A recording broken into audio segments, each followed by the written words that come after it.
కేసీఆర్ అసెంబ్లీకి రాలే, budget session కు దూరంగా ప్రధాన ప్రతిపక్ష నేత.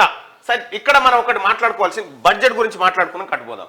ప్రతి నియోజకవర్గానికి 3,500 కోట్లు, 500 ఇందిరమ్మ ఇండ్లు, బడ్జెట్ లో 7,740 కోట్లు కేటాయింపు, ఇండ్లు లేని వారికి ఇంటి స్థలం ఉన్న వారికి ఇంటి నిర్మాణం కోసం 5 లక్షల రూపాయలు సాయం చేయబోతున్నామని బడ్జెట్ లో 3,500 కోట్లు పెట్టింది తెలంగాణ రాష్ట్ర ప్రభుత్వం. అబద్ధాలు కాదు వాస్తవ బడ్జెట్. తెలంగాణ అంటేనే అబద్ధానికి పర్యాయ పదం అన్నట్టుగా కేసీఆర్ మార్చిండు సీఎం రేవంత్. అబద్ధాల పునాదుల మీదనే గత ప్రభుత్వం నడిచింది. అసెంబ్లీలో చూద్దామన్నా కేసీఆర్ వస్తలేడు. హరీష్ రావు అర్థం పర్థం లేకుండా మాట్లాడుతున్నాడు. సొంత ఎమ్మెల్యేలనే బీఆర్ఎస్ హైకమాండ్ అవమానిస్తున్నది. సెక్రటేరియట్ నిర్మాణ ఖర్చుపై విజిలెన్స్ ఎంక్వైరీ చేయిస్తాం.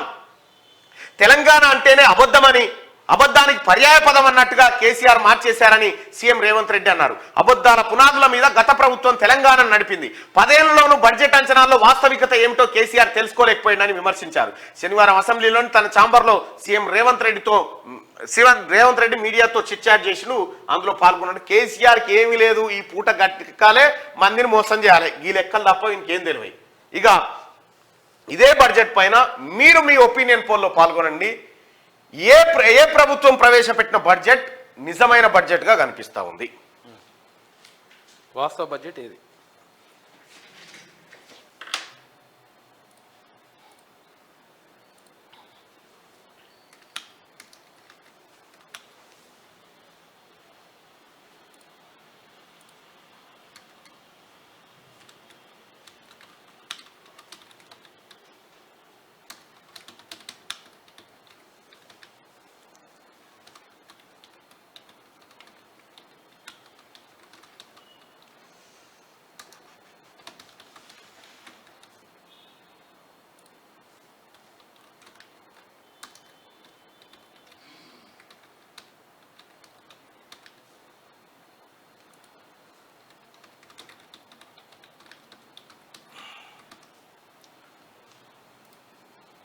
రైట్, మీ అభిప్రాయాన్ని షేర్ చేయండి. ఈ క్రింది వాటిలో ఏ ప్రభుత్వ బడ్జెట్ నిజమైన బడ్జెట్ అని మీరు భావిస్తున్నారు? రేవంత్ రెడ్డి బడ్జెట్ కరెక్ట్ అనుకుంటే పైన, కేసీఆర్ బడ్జెట్ కరెక్ట్ అనుకుంటే కింద. ఈ రెండిట్లలో మీ ఆప్షన్ ఎంచుకొని ఓటింగ్ లో పాల్గొనండి. ఇక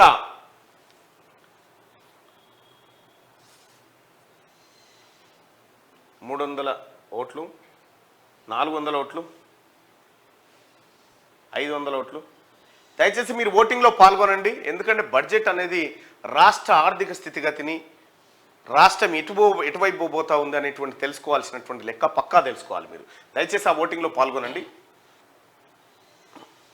ఇక మూడో రోజు కేసీఆర్ అసెంబ్లీకి రాలే, బడ్జెట్ సెషన్ కు దూరంగా ప్రధాన ప్రతిపక్ష నేత. బీఆర్ఎస్ అధ్యక్షుడు అసెంబ్లీలో నిజంగా గనుక ఈ రాష్ట్రం మీద కేసీఆర్ చేసిన పనిలో కొండంత కాదు, రవ్వంత నిజమున్నా ఉరుకొచ్చేటోడు, రవ్వంత నిజమున్నా ఉరుకొచ్చేటోడు. నేను అట్లా చేయలే, ఇట్లా చేయలే, ఇది నిజం అది నిజం అని చెప్పేటోడు. తప్పించుకొని తిరుగుతుండంటేనే దొంగ అన్నట్టు లెక్క.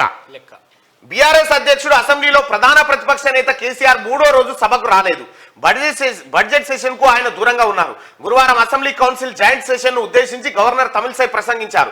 శుక్రవారం అసెంబ్లీలో గవర్నర్ ప్రసంగానికి ధన్యవాదాలు తెలుపుతూ తీర్మానం ప్రవేశపెట్టి చర్చించారు. రాలే మనోడు డుమ్మ, ఇయ్యాల కూడా వస్తాడో రాడో తెలియదు. ఇయ్యాల కూడా డుమ్మనే, ఎందుకంటే అది కెలుపుతా ఉంటది. ఇక్కడ ఇరిగిన బొక్కు ఉందిగా, అది మెల్లగా కెలుపుతా ఉంటది. మళ్ళా ఇంకో కొన్ని రోజులు రెస్ట్ అడుగుతా ఉంటాడు. డాక్టరే ఈయననేం పోతా అంటుంటాడు అన్నట్టు. లేదు పోయి తీరాలి, తప్పదు అది, ఎందుకంటే ఆ వ్యవహారం అంటే లేదు సార్ మిమ్మల్ని పోనిచ్చే పరిస్థితి లేదంటే మళ్ళా మీ ఇవన్నీ డ్రామానే.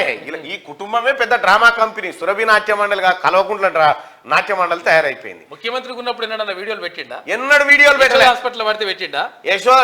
ఇప్పుడు కట్టె పట్టుకొని గెంటేది సరే, ఇరిగిందా ఏమైంది డ్రామానా మాకు తెలియదు. ఆ డాక్టర్లు ఎన్నడు యశోద హాస్పిటల్ డాక్టర్లు నిజం చెప్తారని మేము అనుకో, ఎందుకంటే యశోద కేసీఆర్ చుట్టాందే కాబట్టి ఈయనకు ముఖం ఉంటుందా?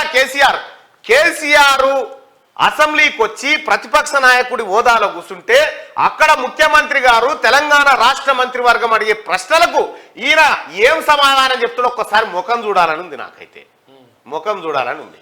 రాడు, నేను చెప్తున్నాగా. అటు ఇటు లోక్సభ ఎన్నికలు అయిపోయేదాకా అసెంబ్లీకి రాజీనామా చేస్తాడు, మళ్ళా పోయి లోక్సభలో పడతాడు. మీరు చూడ్రి.